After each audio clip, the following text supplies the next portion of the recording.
Okay, so what we're going to do now, I'm going to turn my volume down just a tad. Sorry about that. And we're going to talk about dropping apples and other things. And how we're going to drop apples. We're playing just apple dropping, picking, kabooming, whatever game. And a bunch of techniques we want to talk about. So let's talk about them. This is going to be kind of a lesson. Every so often, you're going to want to stop, pause the video, try some things out. So be ready to do that. Okay, this is not a one lesson, one try, one exercise video. All right, so let's get to it, shall we? All right, now, last we left off, let's see, with our crook here, our tree, our whatever he is, kind of moving left to right on the screen. And as you can see, doing a little bit more than just that. Now, you'll also notice when I hit this Destroy Apples button, all my apples disappear. So, what's going on? What kind of things are going on? Let's go to the tree, because this is where most everything is going on. And I'm not going to explain everything in here. You notice that the tree was kind of wandering, meandering up and down, which was kind of interesting. And I'm going to disable that. That might be something you want to try. By the way, I'm a fan, and this is the challenge to everyone here. I sort of like minimal things. I like writing as little code as possible to kind of make these things work, to make it sort of elegant. So have your core classes that really define certain behaviors being sort of nicely crafted and minimal, and then you can kind of build other cool things on top of that, more expanded features and things. But I like to try to keep kind of core functionality fairly lean and refined. So this code is getting slightly out of hand here. So I'll try to minimize things or just to, what do we say, refactor. That's what I'm thinking of. So in start, we print out some information, and at this point, you remember from last video, we were computing the left and right edge based on the screen coordinates. So we're going to do that. I'm going to comment out this print. Don't need it anymore. And so that's taken care of right there. And we also had our invoke for changing direction randomly. And we set that to be between 1 and 3 seconds. We're going to wind up changing direction. And down here, we have our change direction randomly, which happens to call change direction, which just flips the speed. So it changes the direction randomly. Now, all right. What else? Now, we have this drop apple. Let me take drop apple out. I want to kind of go from scratch on here. And you might think, well, okay, what if I take out that stuff? I come over here. The goal, of course, is that we have these apples in the scene. And you've seen this is the red apple. It kind of drops down. And we want to have these apples capable of doing something kind of really cool. Now, the apple itself is it's a prefab. We have the apple tree prefabs here. Here's the red apple, and I'm not sure if this happened in one of the previous kind of lessons or not, so I'll make sure to mention it here, that this apple now has a rigid body 2D on it, and that's what makes it drop. It's simulated, it's dynamic, right? It's a typical, normal, boring physics behavior here. And it also has a circle collider 2D. Nothing too special about it. It just really has a circle on it. If I were to say edit collider, you'd see here, okay, there is the collider. It is at 0, 0. Normally, that's odd. Let's say open the prefab here. All right, there we go. Edit that, and you'll see that, yes, that collider is right there on that circle. I think that was a Unity bug that was showing like that on there. It shouldn't have done that. So anyway, okay, 0, 0, circle collider right there on top of the apple. Reasonably shaped well. You could get fancier with that if you wanted to, with some different various colliders. Now, a circle collider, any collider 2D, is really meant to allow it to collide with things. I'm going to enable this now. All right. And if I go back to my game, we'll see that the apple drops and it collides with this thing. We had put a collider, a box collider, on um, our little basket here that was moving back and forth as well. Kind of got a little bit of a force that moved it here. So we have the tree, we have an apple, great. But what we really want to have happen is we want the apple to be dropped by the tree. Now, in Scene Builder, you may remember when we looked at Scene Builder was doing all this crazy kind of apple dropping stuff that was going on here. It's dropping lots and lots of apples, and it was doing that by instantiating them at a certain location on the screen with a identity rotation. Okay, so that created these apples, put them in this list. We're not using this list anymore. These days, we're actually relying on the apple behavior itself to take care of the list of apples. And let's see what's going on here. We had the apples, if they fall past 10, we'll make this smaller, maybe it's fall past, for now we'll make it past 5, right? If they fall past 5 on the Y, they get destroyed. And on enable and on disable, they add themselves or remove themselves from the list, this master apple list, right? And we also wrote this little function in here called destroy all apples, right?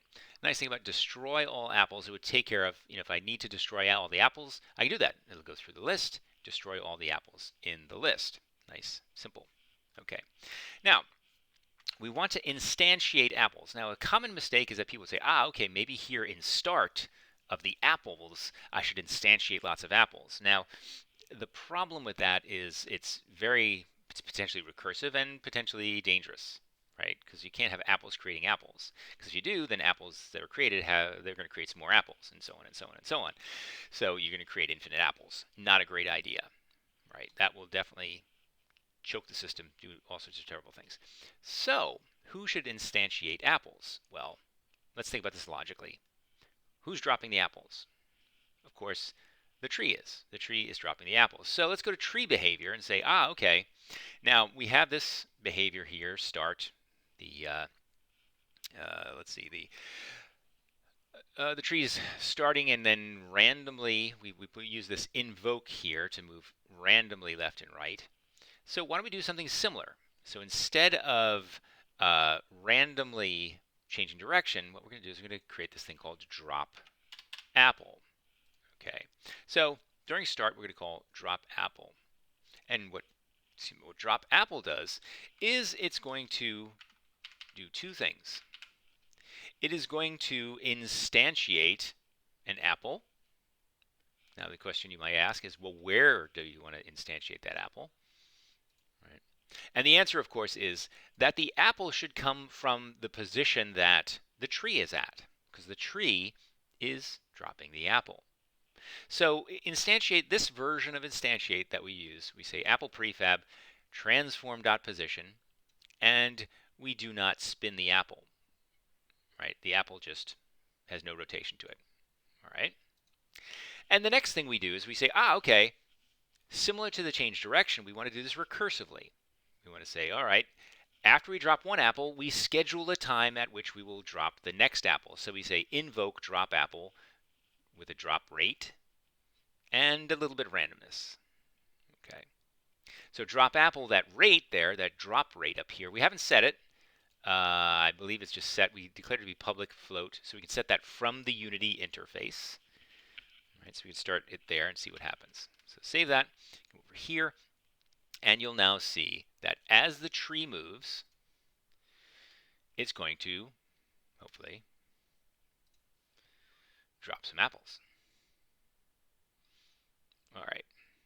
Now, one odd thing you might notice is that all of the apples are colliding with other apples.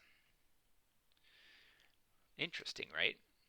So they're all doing this weird thing. Anything that's an apple, it is colliding with. And actually, anything that has a collider on it, it's colliding with. It's colliding with this the box collider here, and even this apple that's kind of stuck up here. So The only thing it's not colliding with is the tree. Why is that? Well, the tree doesn't have a collider on it. But all of these apples do have colliders on them. So how can we prevent the apples from colliding with one another? So here comes this thing, this wonderful thing called we're going to go to Project, Settings, and we're going to go to Physics 2D. We're going to use something called our Layer Collision Matrix, right? And this determines what can collide with what, right? So in this case, now everything can collide with everything else. So we need to put the apples on a layer so we can address their physics directly, right? So what we will do is we'll go to Apple Tree Prefabs, open up that Apple Tree Prefab. Go ahead and double click on it. You'll see here I have a tag that says Apple, but I have the default layer. So I'm going to say Add Layer, and I'm going to say this is the Apple layer. Okay. Or I could say this is the dropped item layer, because no dropped item should perhaps collide with another dropped item. Maybe. We'll leave it at that, maybe for now. Then we'll go to Project Settings, Physics 2D, and now we will see that there's dropped items. So dropped items are going to, here's a dropped item, it's going to hit the defaults, transparent effects, anything that's on those layers it will interact with. But I don't want it to interact with other dropped items, right? So I'm going to uncheck that. That means a dropped item will not collide with another dropped item. And we'll go back to our scene, hit play, and you'll now see, well, it looks like things are still colliding there. What did I not do? I must not have actually set the layer. Didn't do it. There it is. All right. Put it on the dropped item layer. Save just because. Go back to the scene. Press play. Now we get this wonderful thing that they cannot intersect with one another, right? Now also, if we were to do something, if we really wanted this tree at the top to have colliders at the sides that it was going to collide with, we'd also want to be careful to not necessarily have the tree collide with apples, right? Now you'll notice that this basket is colliding with the apples and preventing them from falling down. That's something we'll cover in another video as we talk about that. So what else did I say I was going to cover in this video though? Now we're dropping apples. We had let's go back. Say, dropping apples, another thing. Instantiation, we covered that. Colliders, I guess we covered that. And rigid bodies, we talked about those a little bit. All right, so this is a reasonable stop here. And you can imagine you can get much more creative now. Now, how does it, for example, right now, it is creating this, and the drop apple is being called according to the drop rate. What is the drop rate set to? The drop rate is set to, we go to Lego tree, the drop rate is currently set to 0, so it's going to drop them as quickly as it can. That's a lot of apples, subject to that little random thing. So let's set it to 4. All right, so now every 4 seconds we're going to drop an apple, because look at all those apples. Wow, this is kind of cool. They're all like randomly falling off there. That's kind of neat. Maybe we'll set that to 3, or maybe 2, or maybe 1. All right. And you can see as it gets smaller and smaller, 0.5, 0.25, very small. Oops. All right. So programmatically, what we want to do is say programmatically, you want to modify that. I'm going to leave that up to you to say, okay, if my game is progressive, if you have a progressive game, you're going to want to control over the course of time. You're going to want this drop rate perhaps to, if you want to drop faster, you're going to have this drop rate decrease so that the amount of time in between apple drops increases, right? Just like you might have speed over the course of time increase, right? So drop rate, this isn't really a rate, this is a drop interval. Let's change that. Drop interval. And in doing so, we should change it up here. And we'll do it for the heck of it. And we'll set a standard default. So we have a drop interval, and we have a speed that we could then modify. I'm not going to do those directly. I want to see how you do that, how you come up with those. All right, so come back to here, and voila.